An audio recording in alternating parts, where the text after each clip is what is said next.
Hey everybody, welcome back around to the Blog and Drill. I am your host, Doug, here with your video blog for February 3rd, 2014. I get a great blog planned for you today. We're going to go around college basketball with the new AP poll and some of the big action from this past weekend. We'll also talk about the NBA All-Star reserves as those were revealed on Friday, but first we have to get to the Super Bowl. What a game we saw in the Super Bowl. The Seahawks are the champions. Congratulations to them. They won the game 43-8. It was a true blowout. Russell Wilson was great. The running game for Seattle didn't have to be great, but they really set the tone with the defense. And the first play of the game set the tone as well. We saw the aerial snap by the Denver Broncos. The ball went into the back of the end zone. It was a safety.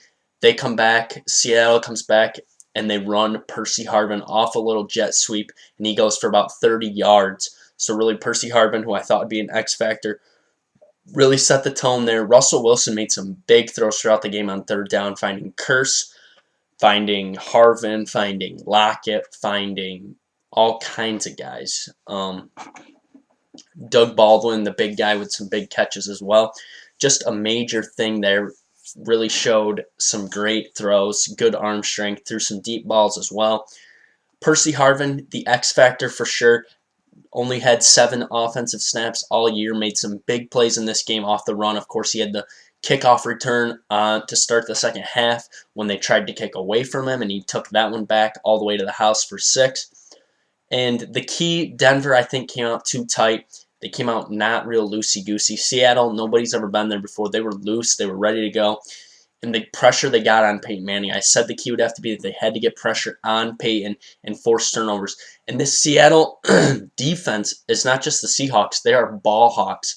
They go for the ball. They don't go for the player. They go for punch-outs on fumbles. They take risks. And they're really a reckless defense, but they can get it done with their style of play. And really, this is one of the top defenses and probably the best defense at turning people over that I've seen in quite a while. This defense played up to its standards, played great. Cliff Averill and Chris Clemens in the inside really got to Peyton, got some tips. Malcolm Smith, the big interception, the big fumble recovery, he takes home the MVP award.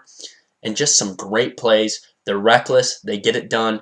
And really the big talk was going to be, what would this mean for Peyton's legacy if he loses? Peyton Manning is still considered, I would say, in my book, one of the top 5 quarterbacks of all time. He's a great quarterback. He's not great in the postseason, but there's a lot of quarterbacks that weren't great in the postseason. And he does have a Super Bowl championship, so it's not like he can't get over the hump. He has. He hasn't gone the past 2 times with real great defenses, and that's been the ultimate struggle for Peyton, is not having that great defense and not being able to get it done just on his arm alone. And he went up against a nasty defense in the Seahawks. The issue, though, going forward, everybody's asking, can they keep the Seahawks together? And it's going to be a struggle because next year is going to be the last year of Russell Wilson's contract, Earl Thomas's contract, and Richard Sherman's rookie contracts. So it's going to be the last year of those contracts. Sherman's going to get paid, Earl Thomas is going to get paid, but really Russell Wilson's going to get paid, and that's what's going to be tough because Russell Wilson right now is making about $526,000 for the year because he's a third-round pick. He's going to get first-round pick money here pretty quick, and that's going to put a squeeze on this team. They have good enough players. I think they can refuel.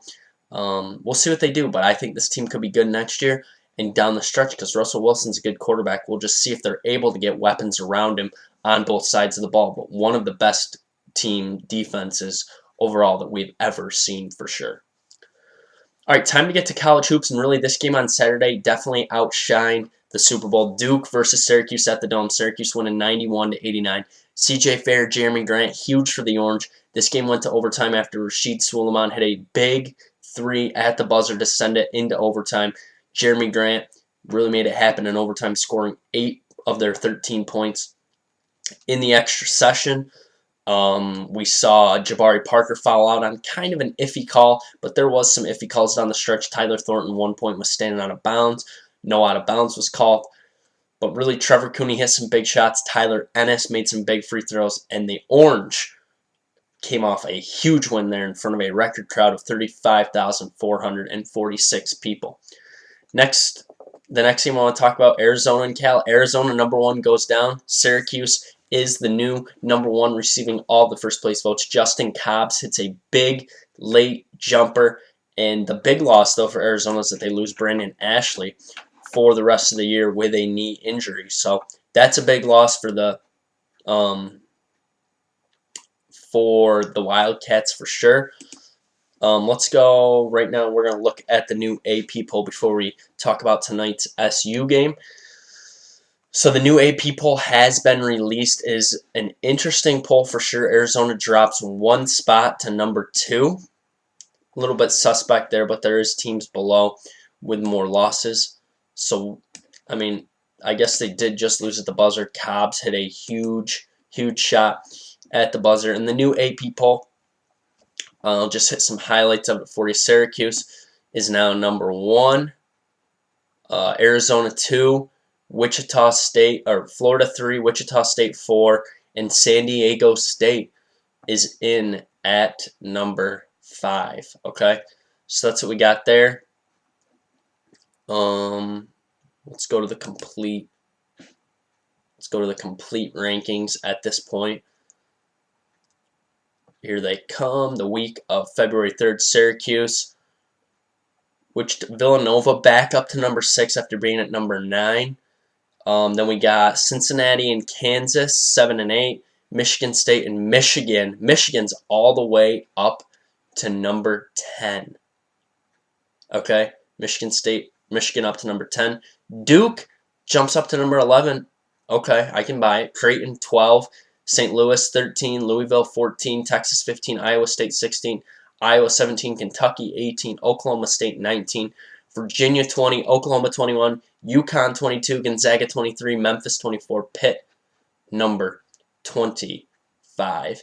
And the team right now that I think is a little bit too high, I would say, is Creighton. They haven't played great. They've beaten some bad teams. Doug McDermott's a big-time scorer. And the team that I think is too low is probably got to be, at this point right now, I'd say probably the team that's too low is Pittsburgh. Pittsburgh has lost some big-time games against some big-time opponents, and they're sitting at number 25. I think they're a top 20 team, and that'll all shake out. Tonight it could shake out even more. Syracuse taking on Notre Dame at the Dome. It's going to be a great game to watch. Syracuse should be able to beat Notre Dame, who right now is 12 and 10.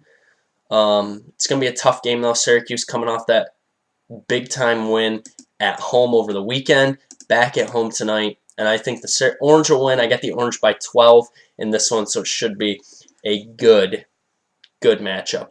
All right, before we get out of here, I just want to give you a quick look at the All-Star reserves. The one guy that I can't believe didn't make the All-Star team in the West is DeMarcus Cousins, averaging a double-double, and he doesn't get in.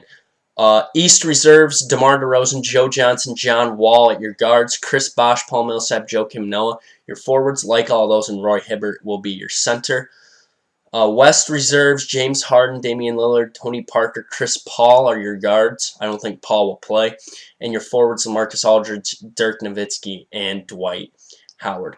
All right, so we'll be back on Wednesday with more fun for you. We'll be talking some more NBA, some more college hoops. Also, pick my next year's Super Bowl, so stay tuned for that. Follow me on Twitter, YankeeBaller415, looking for some blog expansion ideas. If you have any ideas, you can get at me on my Facebook wall, my Doug Sports Blog and Grill wall, my YouTube channel, or my Twitter. Comment, question, subscribe to my page. Thanks for tuning in to the Blog and Grill. I will be back tomorrow. We are just Major League Baseball just around the corner, coming up in just about 10 days. Pitchers and catchers report to spring training. We'll talk to you soon. Have a good one, and I'll see you back here on Wednesday.